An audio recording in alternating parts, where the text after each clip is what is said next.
Hi, I'm Joe Feeks, editor of Poultry Health Today, and with me is Dr. David Swayne. He is a research veterinarian with USDA specializing in avian flu. David, thank you for joining us. My pleasure. Obviously, avian flu has had its fair share of headlines in the United States over the past year, but this disease really isn't very new to you. In fact, I understand that your history with it goes back some 30 years. That's correct. So I began working on avian influenza as a disease of poultry in 1987 when I was a professor at Ohio State University. Now, there wasn't any avian flu in Ohio at the time. How did you become so interested in this? I was working with another professor. We were doing studies in wild birds, and one form of avian influenza, what we call low pathogenicity or low pathogenic avian influenza, can be present in migratory waterfowl or migratory ducks. And so we were studying in ducks in Ohio, finding this virus and trying to understand better how it was spreading within wild birds, of which it didn't cause any disease in the wild birds, but there was always the potential of crossover into domestic poultry. And that was the root of the concern? That was the root of my beginning in working with the disease. And it has gone from there to working in other countries, for example in Asia, in Africa, helping them work on the more severe form of avian influenza, the deadly form, the highly pathogenic avian influenza virus. Now, the avian influenza that hit the United States in early 2015, that was highly pathogenic. What's really the difference between highly pathogenic and low pathogenic? So the ability of that virus to produce a different type of disease. The low pathogenic viruses, and we define that based upon how easily they can produce disease in chickens and how severe it is. So low pathogenic viruses generally cause an infection of the respiratory tract in the lungs and the nasal cavity.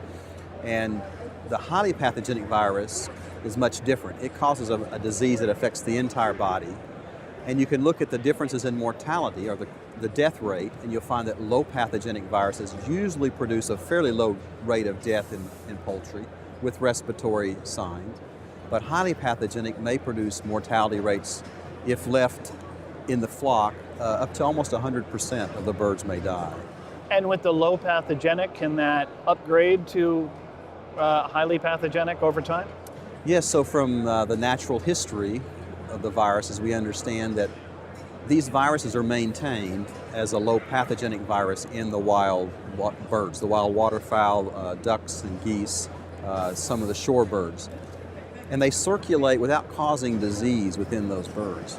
And then on occasion that low pathogenic viruses of specific types, and the specific types are what we call H5 and H7, if they infect poultry, our chickens or turkeys, and circulate for a while within them, then they can change, a way we call mutate. They'll change from being this low path to being the high path virus. And so they would change from producing this respiratory disease to this severe, rapidly spreading disease that can cause high death rates in poultry.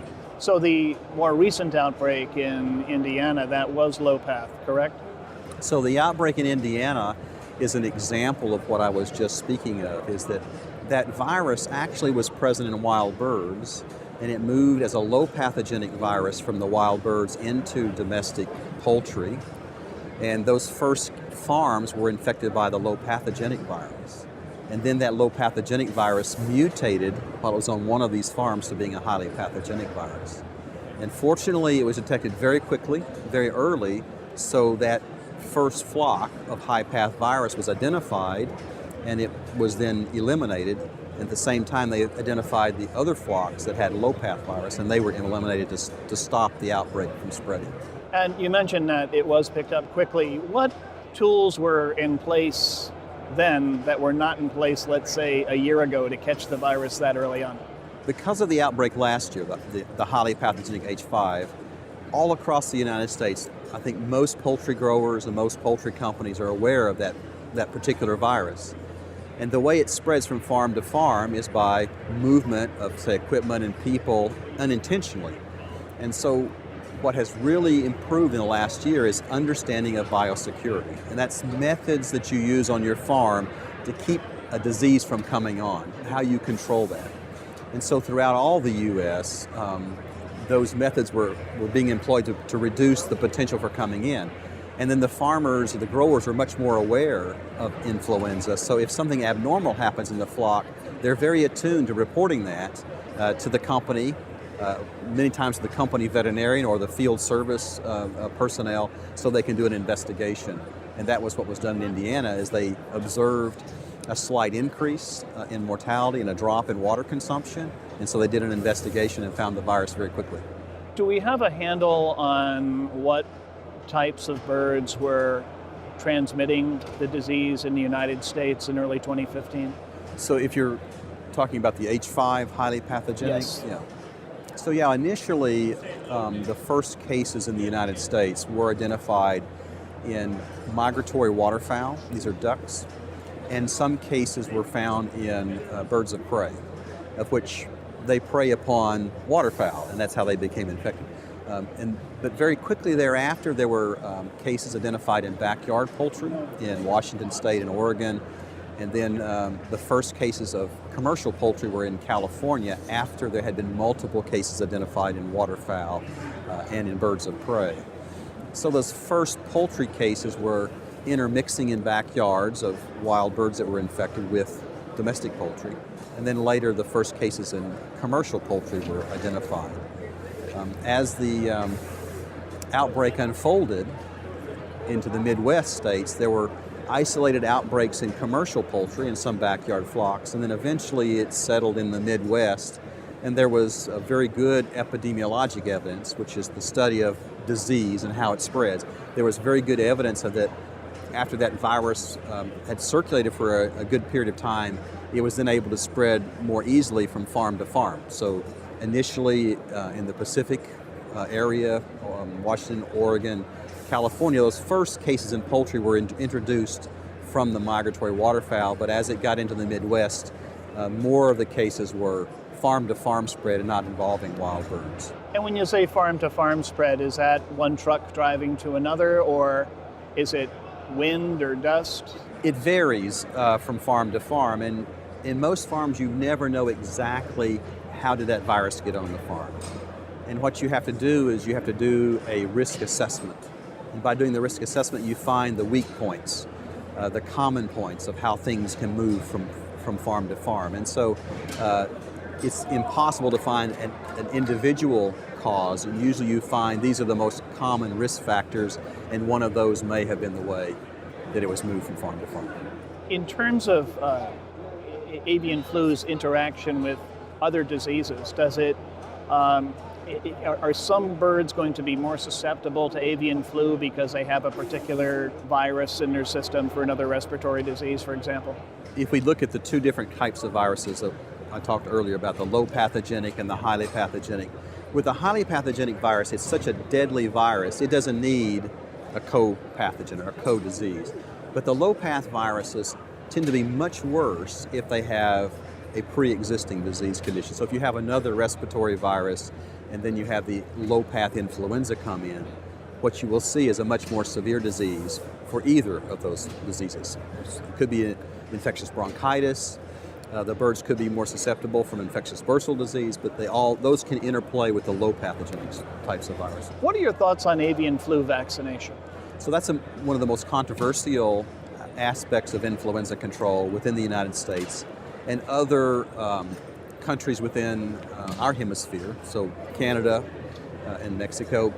And it's really controversial in the European Union and Australia, what we would term developed countries. And the issue is that when you look at, we can't live with highly pathogenic flu, the best solution is to do an eradication program, identify infected farms, and then humanely euthanize the birds on that farm and dispose of them in an ecologically sound manner.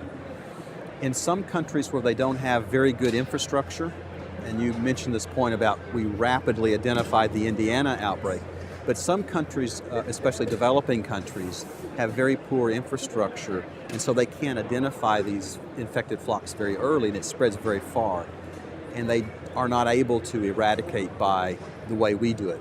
And we tend to term the programs we use for eradication stamping out programs.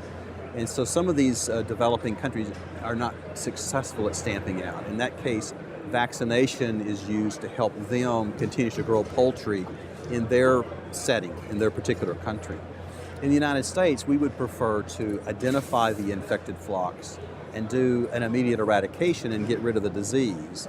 Because if you do just vaccination by itself, it's very difficult to do that eradication. And once you start, I guess you have to And keep once you doing start, it, right? Yeah. You really can't stop. Beyond vaccination, beyond, which we're not going to be doing in this country at this point anyway, but beyond biosecurity, what else can poultry producers do to protect their flocks? By far the most important part is the biosecurity that they can actually do. But they also are the eyes and the ears of what goes on in the poultry production in the country. So the grower, the farmer, the people who work on the farm are the first ones that identify something is wrong with the flock. There could be a disease here. And identifying that very early and reporting it to the company or to the company veterinarian or the service personnel can initiate an investigation very quickly so it can be identified and appropriate actions taken. The other part that I think is critical for us is less of an issue for the grower, but it's an issue of part of the program, and that is we need to have very rapid diagnostics. And so within the United States, every state that produces poultry has a veterinary diagnostic lab that specializes in identifying it. So having them ready to go 24/7, so when a sample comes in, they can tell you yes or no within just a few hours is very critical in doing it. And also, what is critical is everybody involved in poultry production being educated on what influenza is and what their role is in early identification, in prevention, and eradication. Well, I'm glad that we have you on our side because you obviously have a lot of knowledge about avian flu, and I'm sure we'll put it to good use. All right, we've been talking to Dr. David Swayne. He's a research veterinarian at USDA. David, thank you again for joining us. My pleasure, thank you.